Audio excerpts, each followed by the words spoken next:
ఈరోజు ఒక దురదృష్టకరమైన సంఘటన తిరుపతి నగరంలో జరిగింది.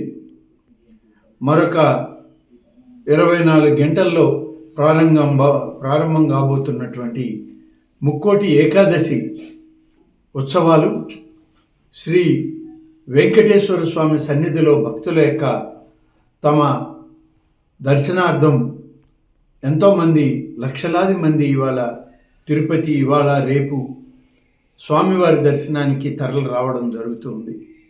ఒక దురదృష్టకరమైన సంఘటన అక్కడ జరిగింది. తొక్కిసలాట 6 మంది భక్తులు వివిధ ప్రాంతాల వాళ్ళు చనిపోవడం కూడా జరిగిందని చెప్పి కలెక్టర్ గారు, ఎస్పీ గారు చెప్పడం జరిగింది.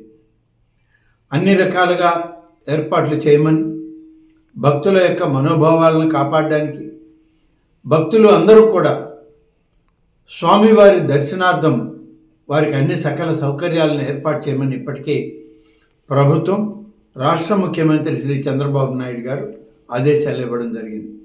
కానీ ఇది ఒక దురదృష్టకరమైన సంఘటన ఈరోజు తిరుపతిలో సాయంత్రం జరగడం, దీని మీద చనిపోయినటువంటి కుటుంబాలకు, ఆ వ్యక్తులకు ప్రగాఢమైన సానుభూతిని తెలియజేస్తూ వారిని పరామర్శించడమే కాదు, రేపటి నుంచి జరిగేటువంటి ముక్కోటి ఏకాదశి కార్యక్రమం